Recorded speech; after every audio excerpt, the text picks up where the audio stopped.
Welcome to the August 24th, 2016 meeting of the Lehigh County Board of Commissioners. And before we get started, I'd like to ask our clerk to please take roll. Commissioner Briggs? Here. Commissioner Craven? Here. Commissioner Dockery? Here. Commissioner Hartson? Here. Commissioner Osborne? Here. Commissioner Hoop? Here. Commissioner Jones? Here. Commissioner Nostine? Here. And Commissioner Schwer? Here. 9 present, Mr. Chairman. Thank you, Mr. Clerk. I'd like to remind everyone that this meeting is being recorded for the public record and ask if you'd please rise and join us in the Pledge of Allegiance. I pledge allegiance to the flag of the United States of America and to the republic for which it stands, one nation, under God, indivisible, with liberty and justice for all.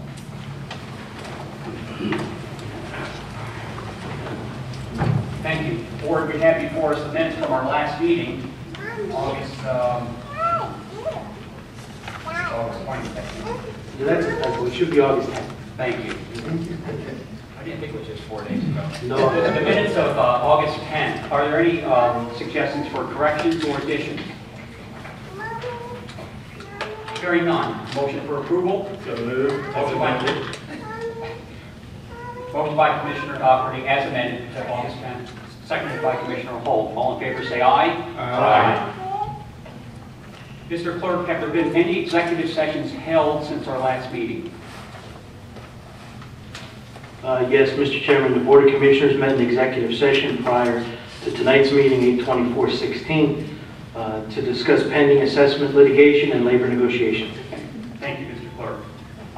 This would be an opportunity for anyone in the audience who would like to address the board on a non-agenda item. Anyone like to take advantage of that? Hearing none. I'd like to introduce the first of 2 presentations we have this evening, both very exciting and both very instrumental and significant to our community. The first one is the presentation of the Lehigh Valley Economic Development Corporation, and with us we have this evening former County Executive Don Cunningham and Director of Communications Colin McAvoy. So I'd like to welcome Don back. Thank you. Welcome back home, Don. Thank you very much. I look forward to your presentation this evening. I was having flashbacks. I was a little nervous driving in. It's great to be back. And thank you for having me in. And Colin's also a veteran of being here, having covered Lehigh County for the express times. So. Absolutely. He's seen all the action. He has seen all the action. But thank you for having me in. I'm going to try to give you a quick overview of what's going on economically in terms of what's happening in the county, what's happening across the valley, and secondly, what we're doing in terms of outreach, marketing, and efforts about recruiting new businesses and growing jobs. I'm going to try to do this in about 12 minutes, so I'll hit it quick. And the best way to give you a sense of what we're doing a little bit is to show you some of the product that we're putting out there. Let me start out by saying, for those who may be new to what Lehigh Valley Economic Development Corporation is, it is a public-private partnership. It was really started by the corporate community 20 years ago. It's populated by our larger employers, our manufacturers, our industrial commercial businesses in partnership with both counties, the 3 cities, and it's a regional compact. And Lehigh County is a strong participant in the process. Chairman Osborne's on the board, as is County Executive Muller. We work closely with Economic Development Director Frank Kane on these strategies and on what we're doing. So we thank you for your regular participation and support. This regional approach to development, as you'll see and as you know, has served the Lehigh Valley extremely well. We're going to start real quick, 2 minutes. Video, which I think they always say a picture says more than 1,000 words. This 2-minute video says all we probably need to say about the Lehigh Valley and what we're selling to the outside world in terms of growing our economy. So hopefully Colin can work the magic and get the video up on the screen. While he's doing that, so not to waste any time, just real quickly, the mission of our organization, really simply, is twofold. We are charged with marketing the Lehigh Valley's economic assets outside of our borders. So we work on telling our story outside, and I'll show you real briefly how we do some of that. And secondly, we work in a regional way to share resources, to develop strategies on how to grow our economy in market as well. So we're doing a lot of work with companies on workforce, on talent supply, on skills gap, with education, and companies on linking supply and demand, and many other things around infrastructure and so forth. So here's a quick look at the video which we used to promote the whole region.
Marketing products have all been produced locally. So you're going to see 3 videos. The other 2 are 1 minute long, but they are also produced by local companies. And we've done all this just in the last year and a half. Take a real quick look at what's happening here. Last year we surpassed, for the first time in the history of the Lehigh Valley, $35 billion in gross domestic product. Meaning economic output from the companies across the region. What does that mean? That means we have more economic output coming out of the 2 counties than the entire state of Vermont and 94 countries in the world. Albeit small countries, a lot of them island nations that we just saw competing in the Olympics, but nonetheless, there's a lot of economic output coming out of the Lehigh Valley. Last year, Site Selection magazine, which does a listing of projects by investment size and job size, listed the Lehigh Valley as the #1 fastest growing market in the northeastern United States for regions with 200,000 to 1 million in population. So a lot of what you're sensing as things get a little more crowded and are growing, and you're seeing construction is definitely happening. And we look at this empirically as we put out information and statistics about the economy. The next slide will show you real quickly, and I'll read this for you because it's going to be hard to read on the screen, where that GDP is. And the good thing about this, for those of you who can't read it, is you can see the levelness of those first 4 bars.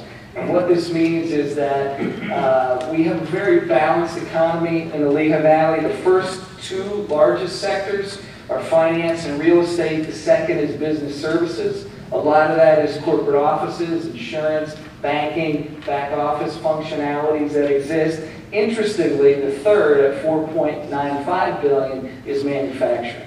And it's an interesting part of our story. We have 680 manufacturers across the region. Very different manufacturing than we saw 20 years ago.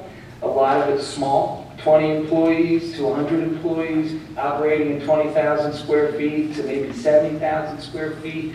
But a lot of it with jobs that require higher skills because of technology and automation.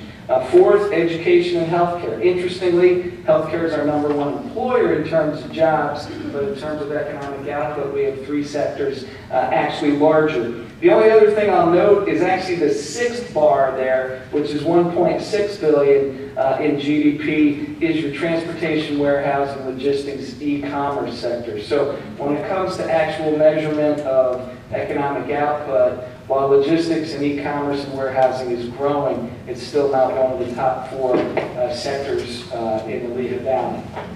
Where are we in terms of the commercial sector? Office vacancy rate is about 9.4 across the region. That's well below national average. National average is about 14%. And the industrial vacancy rate is only 7%. In the larger 500,000 square feet and up, it's only about 3%. That's a blended rate. So we have, our product is getting filled very quickly. Next, this is a quick look at last year's, some of last year's bigger projects.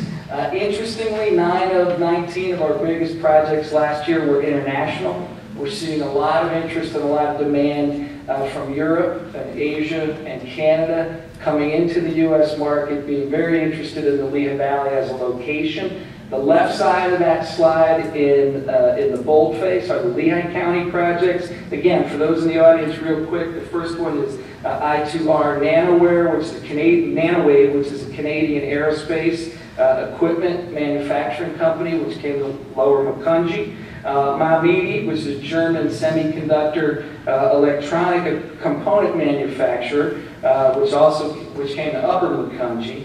Neon Coden, Japanese company, which a medical device manufacturer that located an office in South Whitehall Township. And you're probably familiar with Sonata, the Canadian food manufacturer that was here and expanded. And that was a competition to keep them from leaving the area. They're a natural, organic, and specialty food producer. Interestingly, Lehigh County is one of the top food and beverage, national food and beverage producers in Pennsylvania. In fact, Lehigh County has more national beverage producers than any of the 67 counties in Pennsylvania, including Philadelphia and Pittsburgh. So this next slide is a quick look again. This is some of how do we go about our business, how do we spend the private money we get, how do we spend the public money we get to keep trying to create new jobs. We spend a lot of our time with opinion shapers and people who are influencing real estate decisions. Those being site selection consultants, location advisors, national industrial commercial real estate brokers, or asset managers for companies that are looking and scouting locations. So our team is out nationally, and we are at places like the Site Selectors Guild conferences, area development, foreign direct investment forums. We did go last year through France, Germany, and England, and landed 2 French companies that have located in the Lehigh Valley. We spend a lot of time in certain sectors like Bio International Groups, working with life science companies on recruitment and market outreach. Here are some of the bigger deals that have happened. Again, this is all stuff that's happened in the last 18 months to 2 years in Lehigh County that you're familiar with. 3 City Center, 166,000 square feet of office, which is now filled here in downtown Allentown. This was a big deal for us. The St. Luke's, the old Emerald City building, that was the LSI legacy company, which went vacant, which never went vacant. We helped to negotiate a deal with a new owner and to have St. Luke's take over that building. That's 250,000 square feet of office space. St. Luke's our #2 employer in the Lehigh Valley after LVH.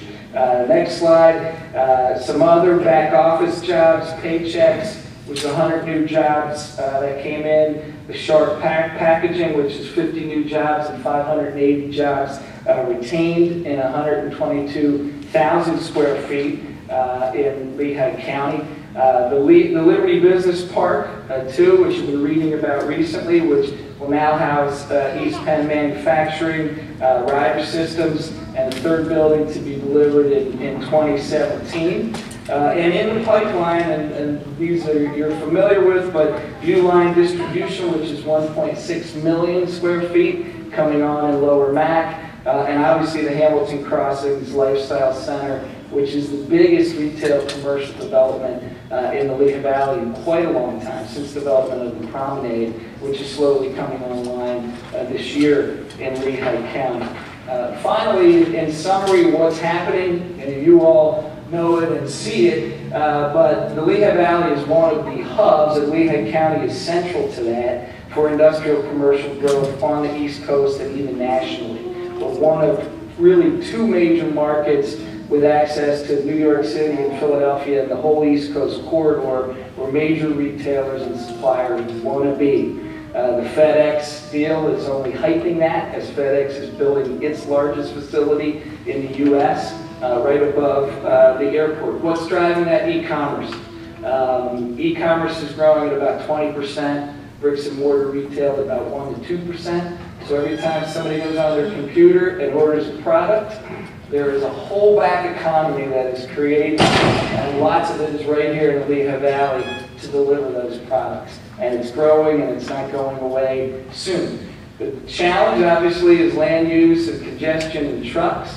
The upside is job creation has been through the roof. We are now at almost 30,000 jobs total across the region in logistics, e-commerce, transportation, warehousing. To put that in perspective, that's more than Bethlehem Steel ever employed, even at its height of operations. And the wages are growing, and the number of jobs in each facility are getting larger.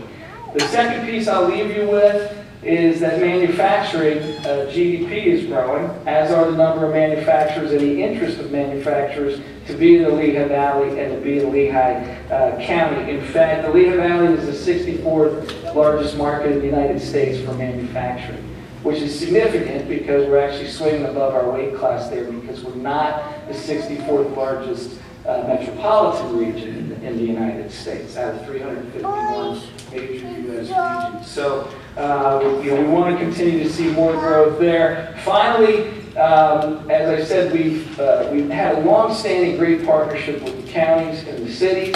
We're a regional entity, but we've listened to a lot of our stakeholders, people in this room, Frank, Brad, Tom, many others, Percy before them, about some marketing that was specific to the cities and to the counties. So just this year, we've rolled out a whole new package of marketing, which we call our sub-regional marketing. And there's a website, videos, and collateral, which is specific to Lehigh County and Allentown, which then flows back into the regional stuff. So I'm going to close out with, I'll show you the next slide here. This is the website, the Lehigh County website. And our stuff is all about economic assets, and we're trying to appeal not to, obviously, visitors or leisure travel, but we're trying to appeal directly to site selectors, industrial brokers. So we've got listings of site availability, comparable pricing, and so forth, and so on. But as part of that, there are 2 one-minute videos that I'll close out by showing you. The first is Allentown, and then the second is Lehigh County. If you're looking for the best tax incentives on the East Coast, look no further than Allentown, Pennsylvania. The Neighborhood Improvement Zone Taxing District offers taxes generated in a 128-acre zone in downtown Allentown and the Waterfront District to be used to pay debt service on any financed improvements within the units. Not only a huge incentive for developers looking to become a part of the city's urban revitalization, this allows businesses to get significantly reduced rates on renting brand new Class A office space. Allentown is transforming into one of the country's most vibrant urban communities, with new restaurants, parks and recreation, picturesque waterfront, and a brand new PCL Center hockey arena. Allentown is also full of opportunities in manufacturing, the city's 3rd largest major industry sector, with many available industrial properties, access to a dense labor market, a strong existing infrastructure, and access to city amenities. Allentown is a manufacturing city within a manufacturing region. Come to Allentown and discover why it's called a city without limits.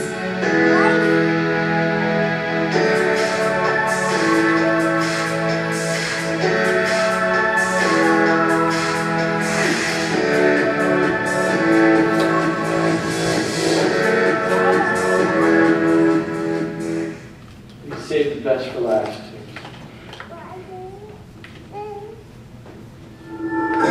Ranked the top region for economic development in the Northeast, the Lehigh Valley is the fastest growing region in Pennsylvania.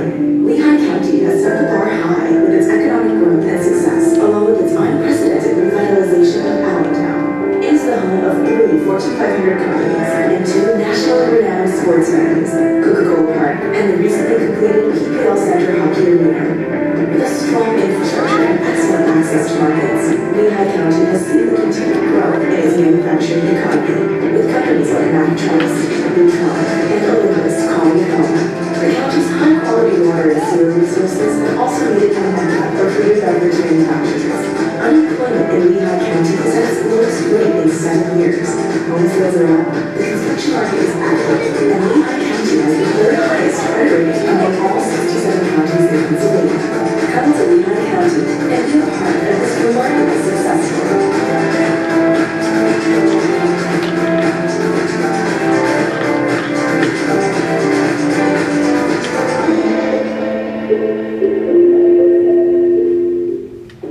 I'm trying to do a lot in 15 minutes.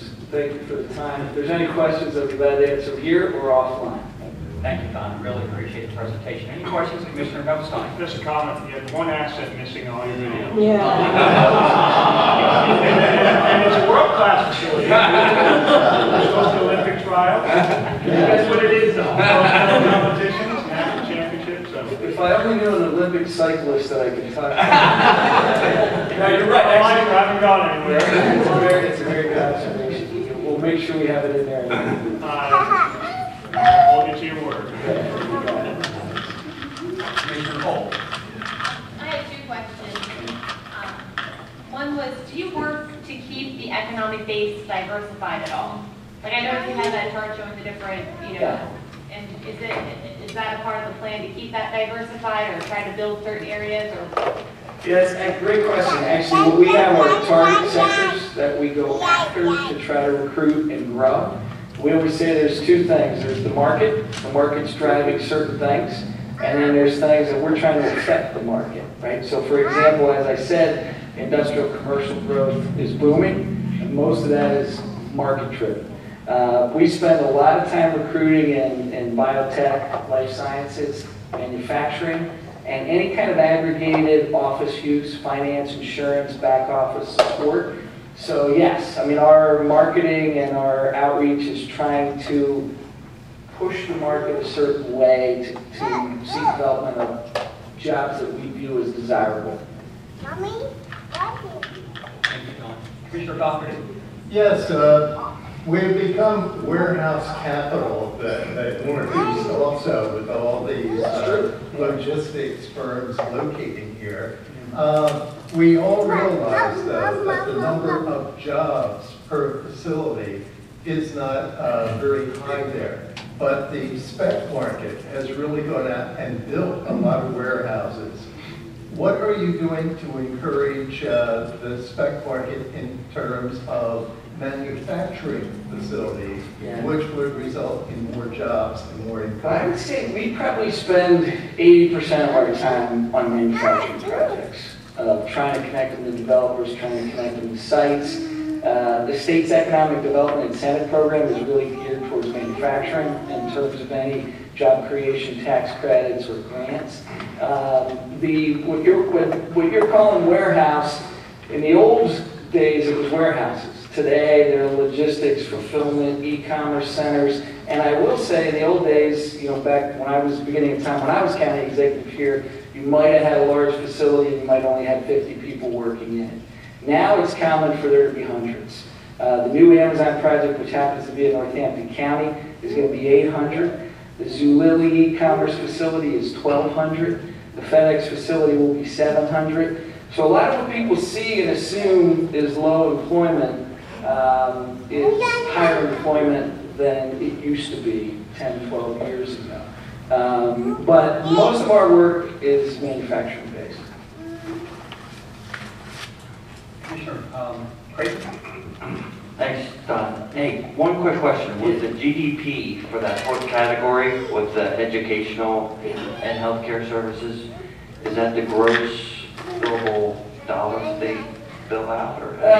It's federal government, so the same calculation that we get our numbers from the federal government, from the Department of Commerce, the same numbers that they use. So the calculation on GDP is the net output of all goods and services, so it would be gross, yes. I mean, it's the gross net. Like if they perform a heart operation for $50,000? Well, what they would take is the total output of LVH in a year, would be the number that then calculates into that sector. Even though they're not a profit. Commissioner Holt? What kind of my other question was, what kind of partnership do you have with the Lehigh Valley Planning Commission? Very good. I mean, you can't do development without doing planning, right? I mean, the underpinnings of all of this is infrastructure, whether it's leasehold and LCA and water and sewer services, or roads, bridges. We interact regularly with the Planning Commission. There's probably not a project that comes down the pipe that there isn't some discussion around roads, infrastructure, assets. So regularly, I talk with Becky regularly. We don't have a seat on their board, but it's more of just a professional interaction. And they don't have necessarily a seat on your board? Correct, yeah. Our board is majority private. It's mostly the corporate CEOs, COOs. It's heavily manufactured in the hospitals. It's large employers. And then the 2 seats, the county has 2 seats, one for the legislative body, one for the executive, and then the 3 mayors. So then, at what point do you begin your interactions? Do they help you say this would be a good spot to bring in some development here, or have you already brought in the development and you're talking with them about the project that's going on? Well, I would say the way I would answer this question is in Pennsylvania, all planning and zoning and development is local control. All we can do is take, the Planning Commission's advisory, right? And it's really the municipalities that have all the authority on how they're going to zone their land. All we can do is work with them. If they have a parcel that they say is industrial, commercial, or whatever it may be zoned, if not, there's not much we can do. And one thing we've done a lot of is outreach to all 62 municipalities, because quite frankly, some communities don't want to see growth. And it's appropriate that there are areas in the valley where folks are more interested in preservation and farmland. So we kind of work off of the blueprint that we're given by the planning and municipality groups. The one thing we would maybe do is advocate for infrastructure. If we see a corridor that is suited for growth, zoned for growth, and has inadequate infrastructure, that's where we would probably be more proactive in talking to the planning commission. Commissioner Dawkins? Let me wade into an area where maybe I should not go, but Always a dangerous opening. in terms of all of the various economic development groups, we were hoping when we set up LVEDC that we would get rid of a lot of these groups and you would become the big organization for the valley.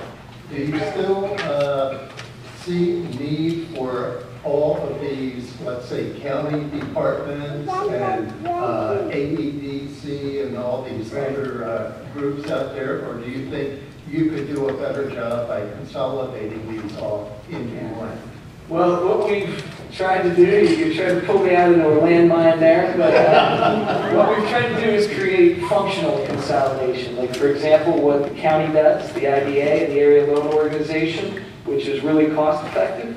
Instead of staffing it themselves and trying to buy that staff expertise, they contract with us to provide all the administrative services. So like the county, LCIDA, and LEAP, the county controls the policy.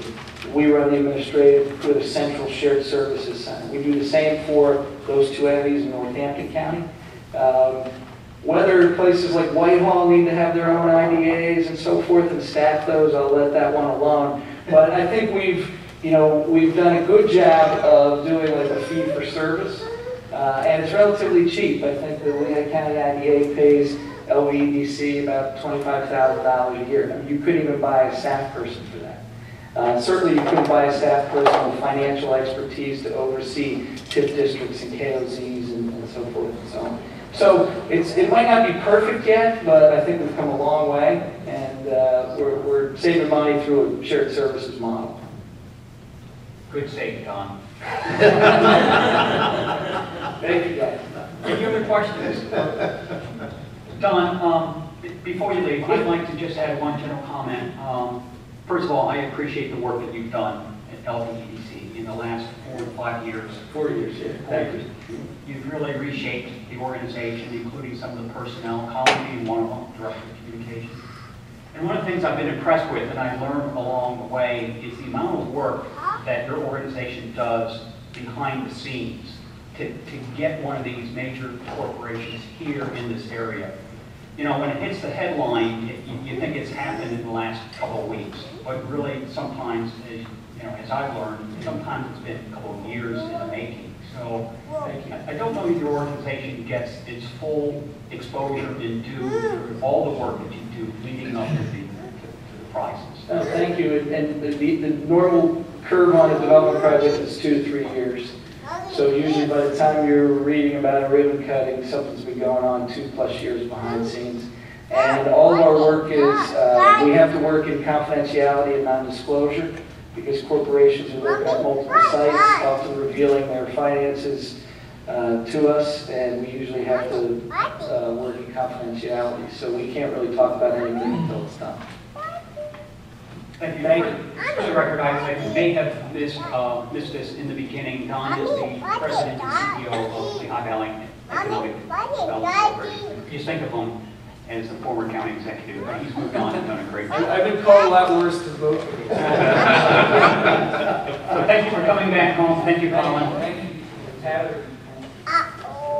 Next presentation is by Lisa Gross, who is the CEO of the LCA, Lehigh County Authority, and she has an update for us. Really, Lisa, this is predating your capital plan, of which you may also be presenting in an opportunity for us to provide feedback if we have any. Yeah, absolutely. And did you receive the presentation in advance, the paper copy? Okay. I have some extras here, and I have some extras out on the table if anyone needs it. So I'll leave these here. Yeah, does everyone have a copy of the electronic? Maybe Lisa, It's in the board docs.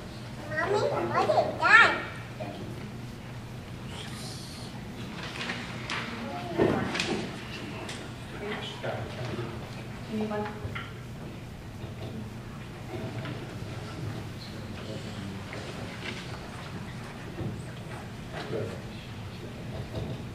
And I love your new screens. I didn't realize you had this technology here. It's been a little while since I've been here, so that's great. Next time I'll put the presentation up on the big screen for you.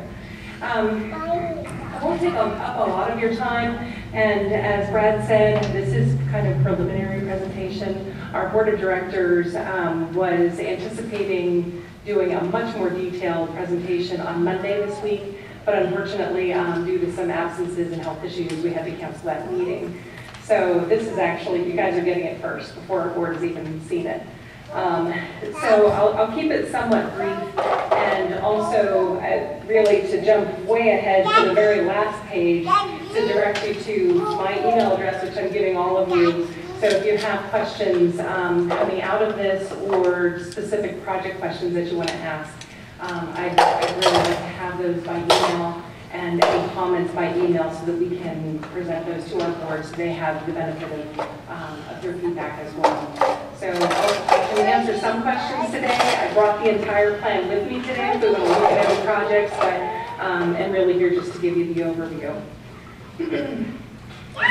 This is a 5-year capital plan. In the past, we had done a 10-year plan, sometimes a 5-year plan. We felt that because this was kind of a transition year for us with new leadership, that a 5-year plan was manageable. And to put it into context, I provided sort of the outline of the 4 levels of process approvals that we anticipate for the capital plan. Capital plan is the most conceptual. It's a 5-year lookout. The strategy is kind of baked into the projects that we're proposing. But by approving the capital plan, we're not approving any funding. So it's really a conceptual approval at this point. Right after, following the heels of our capital plan, we get into our annual budget where we take the first of the 5 years and really vet that and say which projects are we really going to do and put that into the following year's annual budget. And again, when that's approved by our board of directors, that is still conceptual. It's not approving the money for those projects, but it's saying it's a good indication we're going to do this work in the year ahead. We really get into specific project approvals at the funding level and the project level. So if we need to go out and borrow new money, that's a commitment to do the work. Even if we're not borrowing new money, we're still coming to our board for project level approvals. Each project has its own approval process, so that there is a kind of a 4-tier process for our work to get authorized. I thought that was important. So at this level, it is very conceptual. On the next page, I give a broad summary showing we have 85 projects included in this year's plan and about $25 million worth of work anticipated for 2017.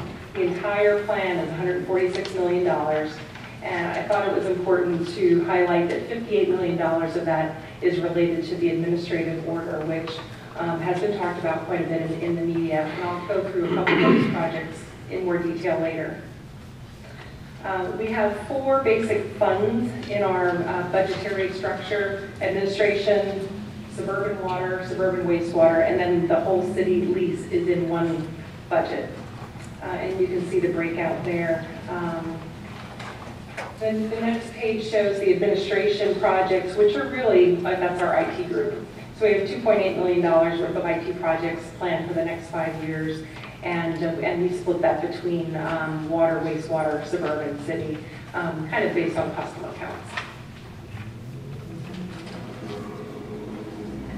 We get into a little bit more fun detail with the water and wastewater budgets with the capital plan. There's a really small map of Lehigh County on the next page. And what I wanted to highlight with this map is that we have actually 13 water systems. We have the main central Lehigh water system that serves Upper and Lower Macungie Township. And appropriately, Donna's here talking about LVEDC work and working on manufacturing growth. That's really is our roots. Lehigh County Authority was formed 50 years ago next month, and specifically to provide water service to a very young manufacturing community that was just beginning to be developed at that time with the Schaefer Brewery. And here we are 50 years later, we have a much larger system that is beginning to show signs of age. And we've also added these small satellite systems as a community service to pick up systems that are in need of care and need of repair, and really a public caretaker for those systems. So that's why we have all these little systems throughout Lehigh County in addition to the main central Lehigh system. I'm showing a pie chart that shows about 64% of our work is in an asset management focus for the water division. And on the next page, I'm listing some examples of what those projects look like. We have a couple small systems listed. The Upper Milford Central Division has 100 customers, and we have a major repair that needs to be done there, and so we need to list it. The Pine Lakes Pumping Station Improvement Project is another very small system, 67 customers in Lynn Township. And so we have those small level projects, and then we have very large projects like our water line replacement project, where we'll do $10 or $12 million worth of water main replacements over the next 5 years. The blue slide that shows the financial analysis is, I think, what is very interesting to our board and maybe to you as well. How are we going to pay for this, and what assumptions go into that financial analysis? We are assuming, in this round, at this conceptual level, assuming zero growth and some modest increases in expenses. We're going to borrow for most of it, about $20 million we're going to borrow. And that can be supported by our current rates. That's great news. I think what's even better news is what's shown on the next sheet, which is zero growth is really not realistic. We're going to have growth. We've had growth consistently, even in down years when there's not a lot of new development happening. We're still having some measure of residential and manufacturing type growth. So I'm showing from 2008 to 2016, anywhere from 1.6 to 8.6% growth in water revenues. And that's going to support the program and allow us to borrow less under our current rate structure. On the wastewater side, I have a similar map shown on the handout. Again, we have this main system in the middle of the county. Upper and Lower Macungie Township is the core of it. And then we also have multiple little small systems that we picked up over the years as a community service type focus for us. This is where things get a little bit different, where our focus is not only on asset management, but also on regulatory projects. And the regulatory focus for us is addressing the EPA administrative order, which is kind of our charge to eliminate all sanitary sewer overflows. That's been talked about quite a bit publicly in various meetings, our meetings, Macungie Borough, Lower Macungie, they're all having meetings talking about this administrative order because all communities that are connected to the regional system are under the same administrative order and are working together to develop programs and plans to correct the problem. What I've listed here are only those projects that LCA is in charge of doing. So LCA runs the main interceptor line that runs through the county from the brewery up in Fogelsville, Briningsville, Macungie, main trunk lines that run across the county and deliver wastewater to the city of Allentown for treatment. So that's the only thing that we have control over. The municipalities themselves need to maintain their own systems to remove leakage and bring the flows down so that we don't have overflows. The projects that I've listed, I won't go through them all unless you're familiar with the system and know the facilities that we have, but we'll just highlight that the projects that are highlighted blue represent about $29 million that we'll do in the next 5 years. And then the projects that are highlighted pink below that is about $80 million worth of work that we're going to do in the next 30 years beyond. This is a comprehensive program that we're marketing as a rainstorm ready project. The whole focus of all of this work is to ensure that our systems have the capacity to transport wastewater and keep that water in the pipe without overflowing when it rains. The big issue that we have is when it rains, water leaks into the system and overcharges or overwhelms the system. These projects are really required to get that under control. The municipalities themselves are going to spend orders of magnitude more to do their work in their own collection systems that serve the communities. I've listed just a little advertising. We have a new website that is coming soon called rainstormready.com. And that's going to be a community shared website that we use and all the municipalities will be able to contribute to so that we can show in a very public way what work we're doing, how much we're spending, how do we quantify the leakage that we're getting out of the system. And it's not up yet, but we're working on it. So I encourage you to stay tuned on that one. For the wastewater system finances, it's a little more challenging because Lehigh County Authority on the suburban side, we don't have a lot of direct customers. Our customers are the municipalities. So for those big projects, we will recover the cost of those big projects through debt service charges to the municipalities. But for small projects, for example, up in Lynn Township, we have a wastewater system that serves 500 homes. We have a big project that's going to cost $3 million. How does that get paid? Well, that's something that we really need to look at very carefully. Look for grants, do financial analysis, look at regional ways to regionalize if it makes sense. And that situation probably doesn't, but there is some growth that's coming in Lynn Township. So, trying to time those projects so that they become affordable is really the charge on the wastewater side. It's very challenging, but wastewater in general, wastewater collection system and treatment is the largest single investment any community will make in protecting our environment and protecting public health. It's extremely important to do well, and it's just a matter of making it affordable for the community.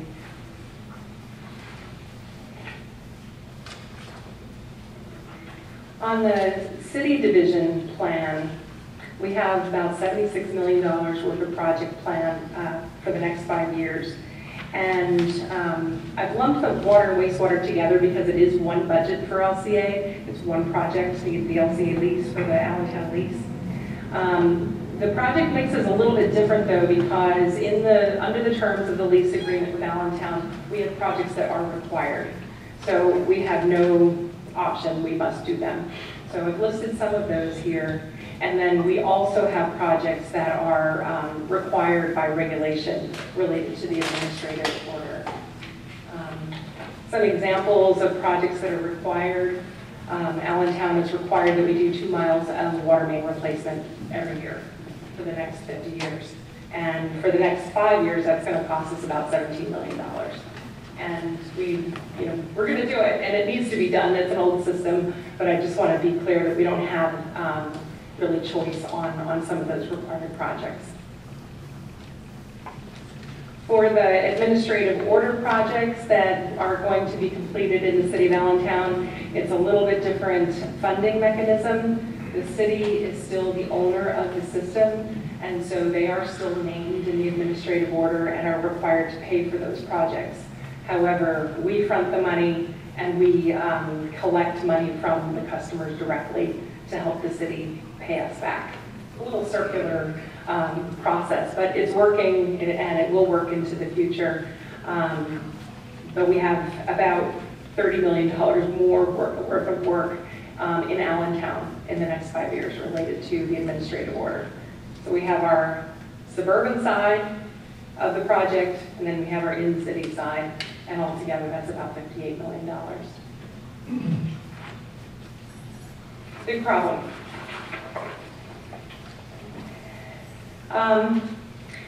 So on the city side, the financial analysis is a lot more straightforward. The lease tells us what our rates will be, and so we need to work within that. The rates will be determined based on CPI plus an index of 2.5%. And within that, over the next 5 years, that will determine how much we can fund with the program, and if we need to borrow additional funds to do the work, that additional debt service still needs to fit within the rates that are within the lease. So that's a constraint that we need to work with, and and from what things look like for the next 5 years, it's going to work for us. And then the last piece is just to make sure that you're aware that this is an open document, open for public comment now through September 2nd. So great opportunity to be here and begin talking about it. Our board will be having a much more detailed conversation about it in September at our next meeting. And any comment that we get from the community, from the county, from the Lehigh Valley Planning Commission, any of the municipalities will consider and incorporate what we can into the plan before it's adopted. And I have listed again my email address directly, so if you have questions about specific projects, I can get that detail to you. I believe that you all have received links to the actual plan documents. And if not, they are on our website. It's a lot of paper, it's a lot of detail, but I do encourage you, if you're interested, to look through it and learn about the projects and ask anything that you may have, any questions you may have about where you live or any of the projects in the plan. Thank you, Lisa. Are you open to questions this evening? Absolutely. Great, thank you. Always a dangerous part. Let's start with Commissioner Schwer. Yeah, hi Lisa. I just have 2 questions. You had mentioned the Allentown lease, I think you said requires 2 miles of water main replacement per year for the next 50 years. How many miles of water main does the city have, out of curiosity? Approximately 300. Okay. Yeah. The other question I had is there anything specific being done to deal with the overflows that happen in the Allentown Parkway from the LCA appliance?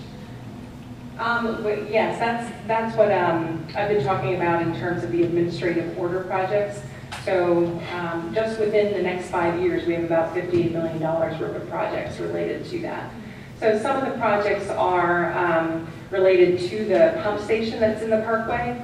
I don't even know if people know that there's a pump station in the Parkway, a little stone building. So that there's a major project there to refurbish that pump station and the force main that transports sewage from the pump station into Allentown. There's also some projects that will increase the capacity of the pipe upstream in the Trexlertown area, because that's a pinch point for us when we have high flows. We have some issues there. We have some issues there even on dry days. So we have some major projects in our plan. The city division plan is controlled by the city. They determine what projects need to be done, but within this 5-year project or 5-year plan, we have several major enhancements at the wastewater treatment plant, which will allow the plant to take more flow so that it doesn't back up into the system. Okay, thank you. You're welcome. Commissioner Holt? Yeah, you had mentioned on several of the slides that talks about the amount that would result in new borrowing, and that's to cover the 5 years. Is that correct? Correct. Okay. Just wanted to clarify that. Okay, so one question that I can think of, when the day comes when all the influent is kept inside the pipe, is the Allentown facility sized large enough to handle all that? Yes, it will be. Oh. It will be. There are several projects that the plant needs to undergo. One that we're going to do within the next 5 years is adding a equalization basin. It's basically just a big tank that when it rains, we can store the rainwater flow and then bleed it back into the treatment plant after the rains subside. And there's several other improvements that will have to happen inside the plant itself to address that peaking factor when it rains. Surge tank? Yep. Okay. And that is that work going to be done concurrent with some of the other work? Yes. Yeah, the first set of projects, it's a really great point. I'd love to talk with you all for hours probably about the administrative order. There's a lot of detail there, but I want to express to you or communicate that the region as a whole has really come together. The municipalities that are served by the LCA system and the Allentown system have really done a lot of work in the last year to come together and talk about what work they're each going to do in their own systems, what work LCA is going to do on the county system, what work does the city want to do on the city system, and how does that all fit together. We have an integrated hydraulic flow model that we can use to really evaluate any project that we want to do and determine what the impact of flows is going to be, wet weather flows, dry day flows. So it's all very well coordinated. Commissioner Doherty? Yeah, you indicated that the sewer plant is large enough if the I&I is brought under control.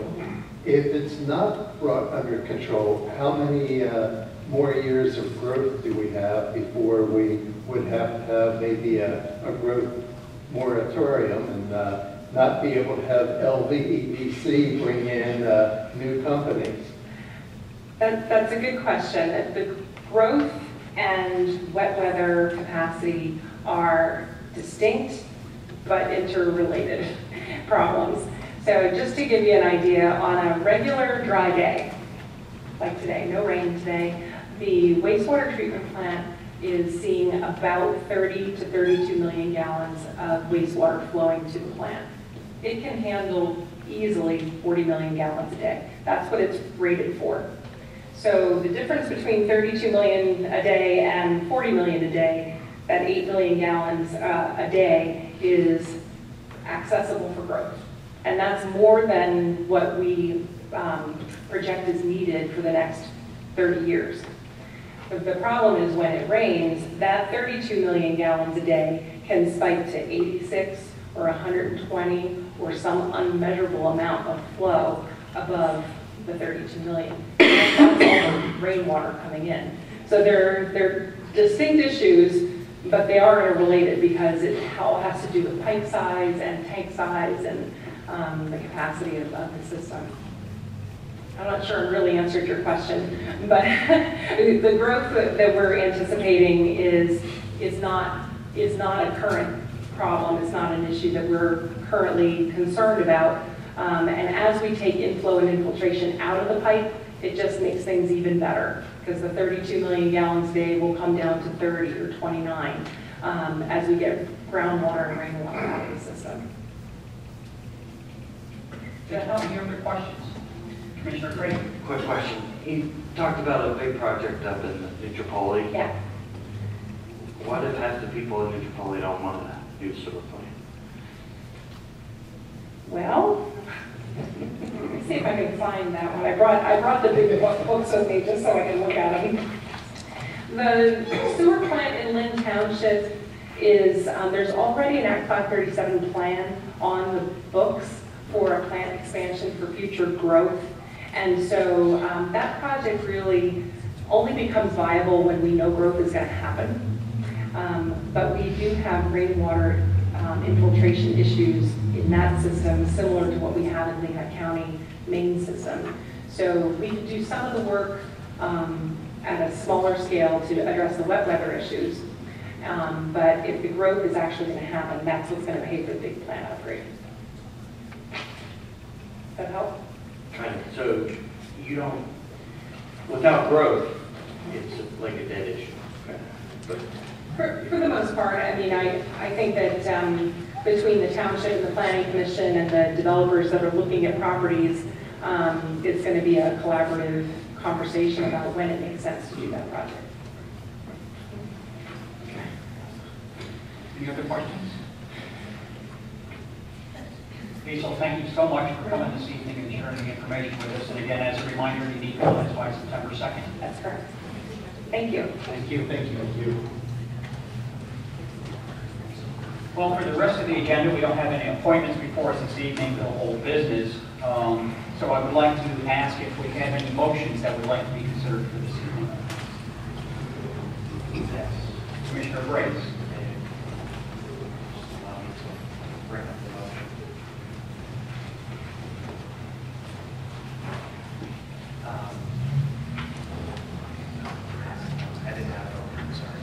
Okay, problem.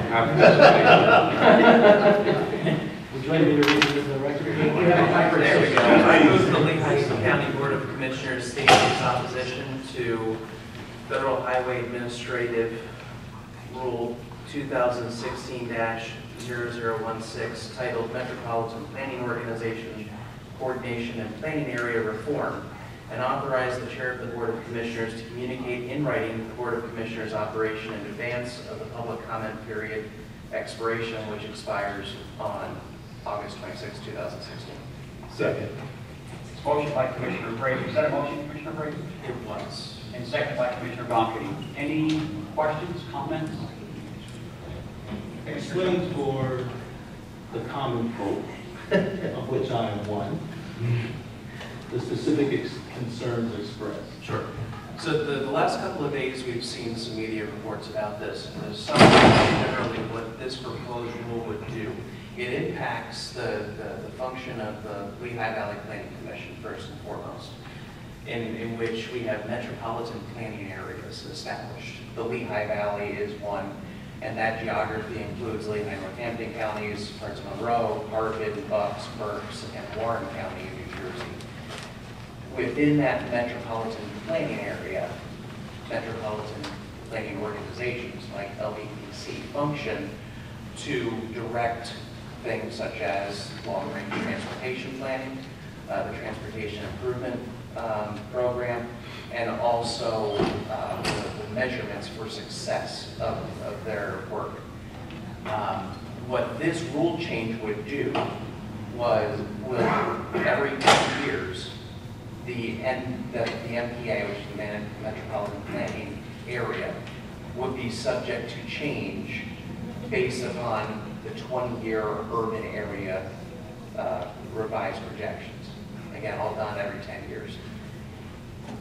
And in effect, for the eastern seaboard, create a metropolitan planning area that runs from Washington, D.C. to Boston, and include the Lehigh Valley. And that's currently not the case, but a 9-state megapolitan area becomes a management challenge, I'll say gingerly, if you will. This would require all of the long-range planning to be done within that 9-state megapolitan area, all the transportation planning to be done in that geography, all of the measurements for success, so on and so forth. And it would place, we have the Lehigh Valley Planning Commission right now, 2 counties, and sometimes that feels unmanageable. You know, we've got the challenges of 2 counties. Take that over 9 states, incorporate Philadelphia, Lehigh Valley, New York City, Boston, keep adding on to that. And really create a situation in which the Lehigh Valley has to compete, in essence, for transportation dollars, the resources to do transportation improvements. And we would have no control over what that looks like. Right now, we have the transportation. We lose our autonomy. Yeah, certainly. And fundamentally, planning is a local function. It's something that happens ideally in a region that makes sense, that you've got planning and zoning documents that are municipal. This takes it, just blows it completely out of proportion to the function. If you read the news articles, the Federal Highway Administration is saying the intent is not to create this massive geography. If that's not the intent, take it at face value, but the prospect for that happening under the rule that would be implemented is there. And once that rule is in place, that rule is in place. And it can be rolled back at some point. But intent is one thing, and what happens in 2020 or 2030 is a completely different matter. Rather than simply saying, no, this is terrible, and stomping our feet, there are improvements that can be made. And I think the Lehigh Valley Planning Commission and other metropolitan planning organizations in eastern Pennsylvania have identified ways in which collaboration can be done where the MPOs overlap each other a little bit within the MPAs, and has found ways to identify those improvements. Because fundamentally, we want efficiency and efficacy in our resources for transportation. But we also need to make sure that local control is part of that. So there's been a lot of coverage over the last 5 days about this.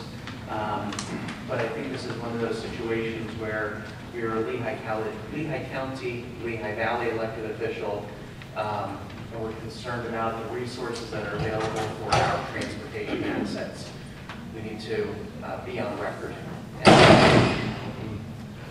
Thank you. Commissioner Hartzell. I'm glad you clarified at the end, Jeff, and said,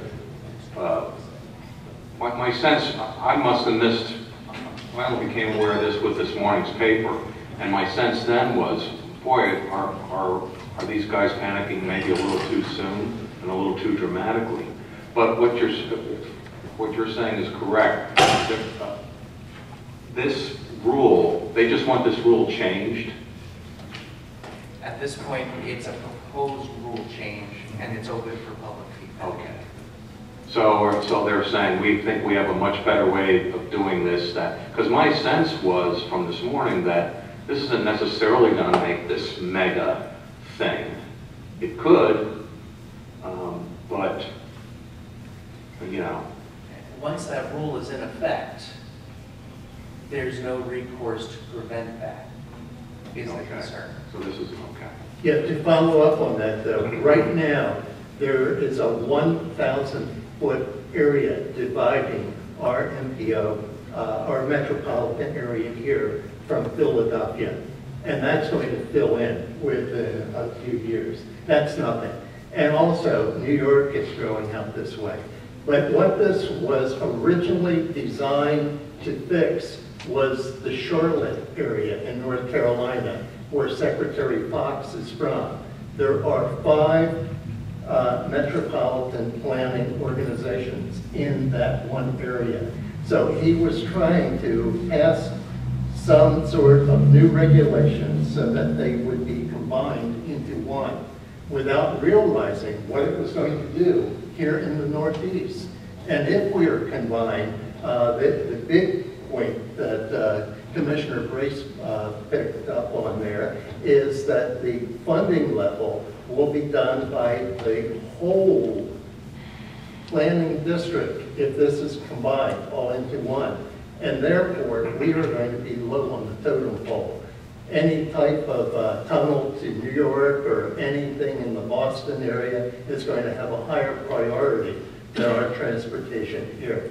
So the way it's stated now, it sounds good. We're going to get larger regional planning. But when you look at megalopolis in the Northeast, it's unmanageable if we go all the way from Boston past Washington, D.C. as one metropolitan area. Mr. Cunningham, this evening shared that 1/3 of the American population is located within a day's drive of where we are. And that's the scale that we're dealing with. You know, in this region, the density is significant. And the function of planning in Pennsylvania is fundamentally a local function. And this rule could undo so much of that function. Thank you. Any other questions, comments? Commissioner Holt? I'll just mention, I had asked before the meeting about why, I went on and read some of the comments that are being made by other entities. Like I noticed that the entire House of Representatives in Connecticut, for instance, lodged their objection to this plan, and several U.S. senators have, and as well as members of the U.S. Congress. And a lot of the concerns that I was seeing expressed were that at least they provide more opportunity for commenting beyond the 60-day window. And so I was wondering why we might not be making that same request, and Commissioner Brace explained that had already been turned down by those that were advocating for this, and they're proceeding on schedule. So that opportunity sort of is passed, and at this point, sort of the only avenue available is to express objection to the plan itself and perhaps offer some suggestions. Just one last comment. For those who are against big government, this is the most egregious example of big government acting without having, they're saying they're going to have public input, but they're pushing this forward quickly. This is not based on legislation. This is simply based on the Secretary of Transportation coming up with a plan and pushing it down everybody's throat. And the history of that Commissioner Doherty raised, the experience in Charlotte is significant and can't be discounted. But 55 years ago, we undertook regional planning here when we established the Lehigh Valley Planning Commission. So we've already been working on a regional level. The breakdowns and the multiple MPOs existing in the Lehigh Valley, that was resolved a while ago. Any other questions or comments? Any public input? All those in favor of approving the motion as read into the record, please say aye. Aye. Opposed? Motion passes unanimously. Thank you, Commissioner Brace. Are there any other motions that we would like to consider this evening? Hearing none. Any committee reports? I'll just take the opportunity to mention that we're proceeding, and perhaps our clerk could speak better to this, but documents have left the building and are being scanned, and more documents will be leaving and returning, and you can perhaps touch on that a little bit. Reynolds Business Solutions has all the home rule ordinances. They're scanning them as searchable PDFs. We have resolutions ready to go, but we're not going to transmit them until we get the ordinances back to make sure that they're as they should be. So I'll continue to give updates, but right now Reynolds is in the scanning process of all our legislation. Again, ordinances will then move to resolutions.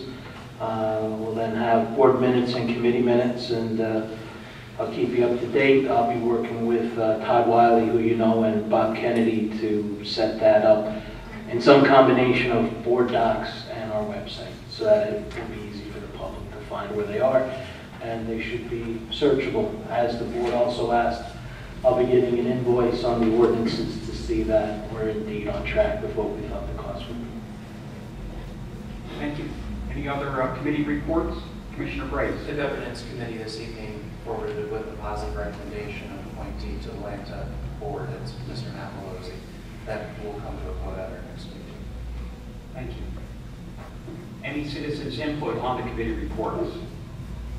Any commissioner announcements? Commissioner Brace? I think we, a couple of weeks ago, we heard from Lehigh Valley at the airport authority, and I don't know if I was the only one who got a chance to go out to the Aviation Day at the Queen City Airport on Saturday, but they took us off to that, and that was a lot of fun. Whole family got sunburned and everything, but it was good to be there. Thank you. Any other commissioner announcements? I have two things that I'd like to mention very briefly. One is the General Purpose Authority will be having a meeting next week, August 30th, to discuss and consider extension of their charter.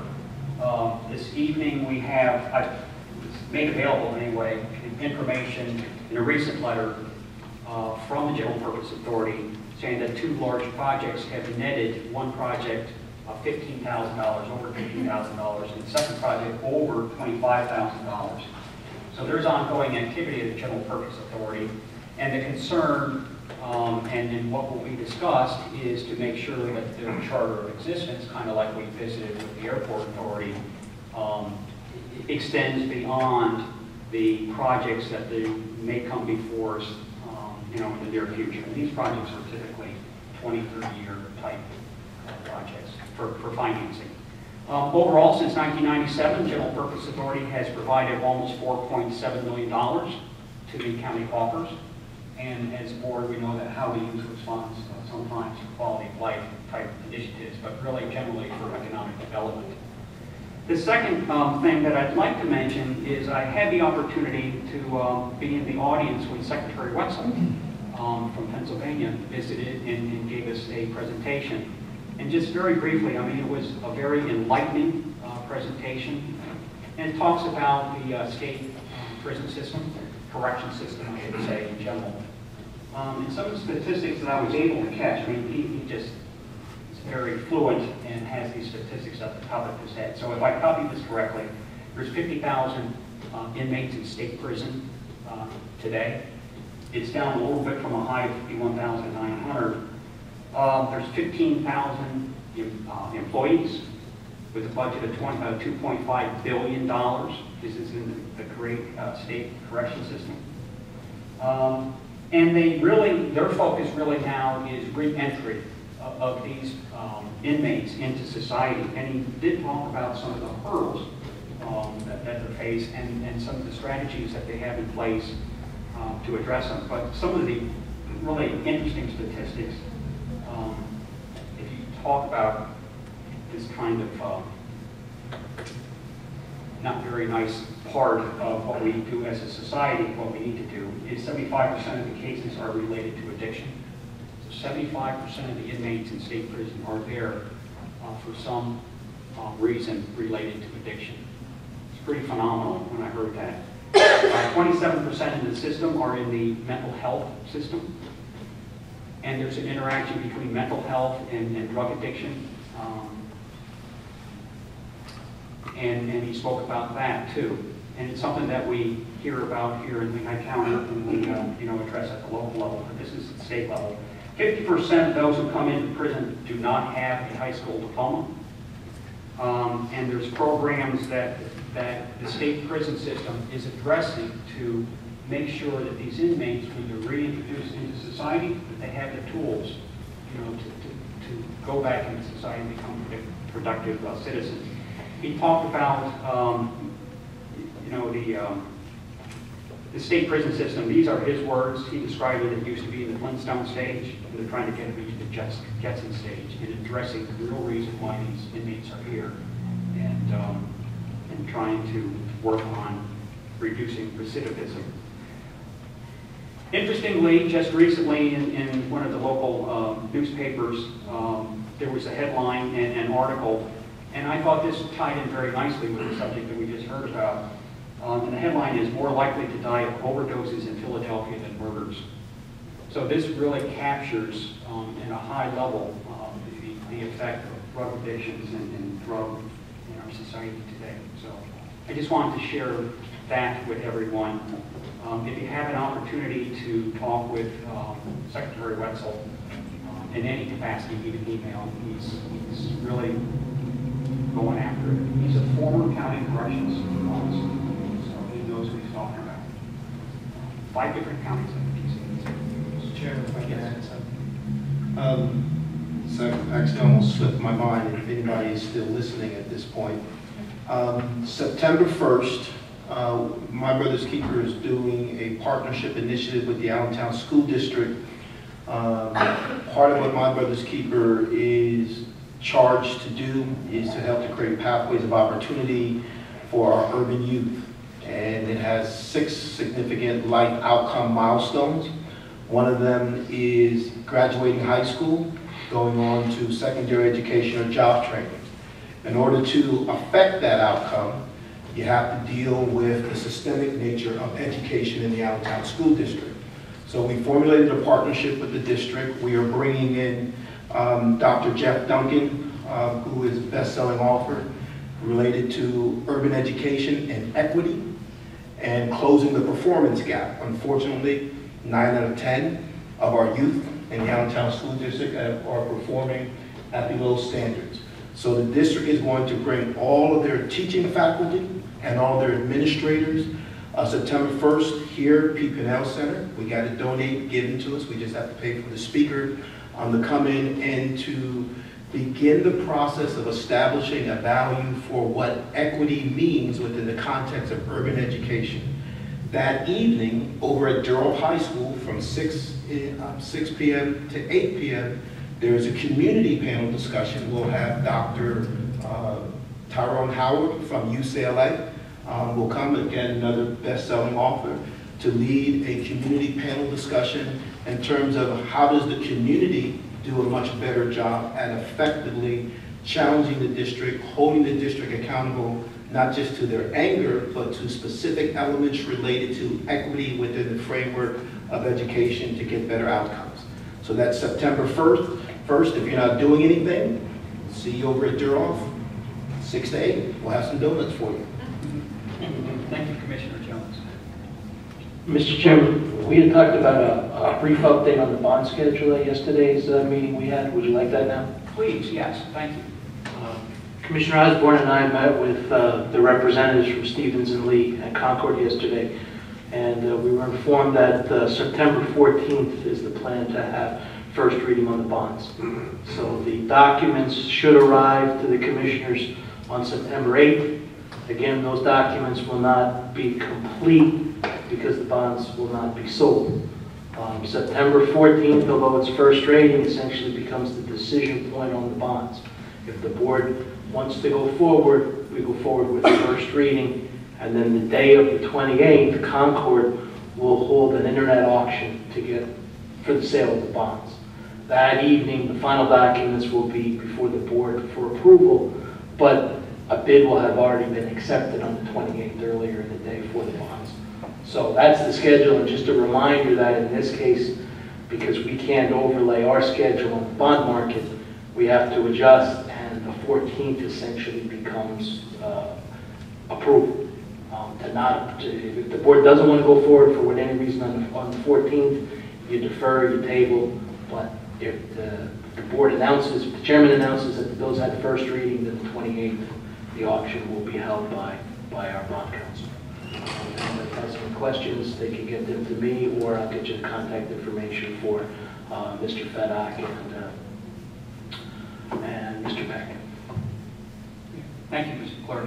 Also, I can share just very generally in that meeting, bond counsel actually had very high compliments for the work the board did in forming that resolution. Specifically, he was, and he used words like he wished more counties would do this. Specifically, he mentioned the 6-month updates. Really thought that was good, and the reason is so that we don't slip behind in our project schedules in meeting the requirement of having 85% of the funds that we borrow being spent in the first 3 years, and a plan to have projects that aren't finished within 3 years, how we're going to do that in a 5-year period. So it was very complimentary of the board's work, and makes me feel good, you know, that we did a good work and being congratulated by someone experienced in the field. Anyone else? Any other commissioner announcements? Any public input?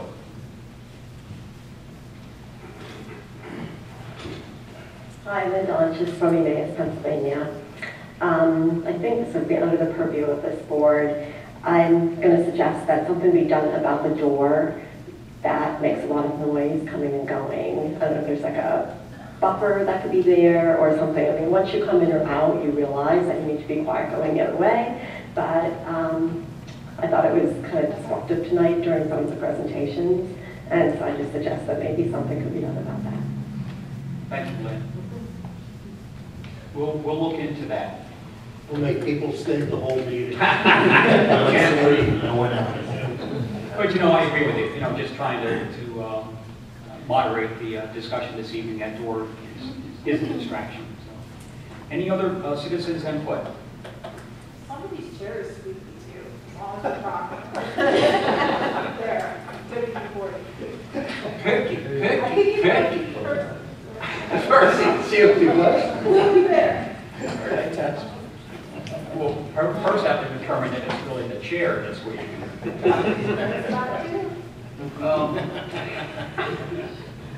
Any other citizens input?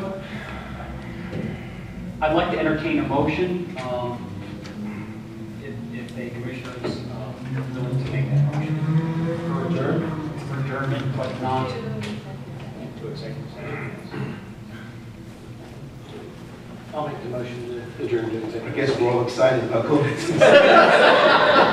Let me read the. I move that the Board of Commissioners adjourn the public portion of this meeting and reconvene in executive session for the purpose of discussing labor negotiations. The board will not come back into public session this evening to take any action. Thank you for joining me. Need a second. Second. It's your turn.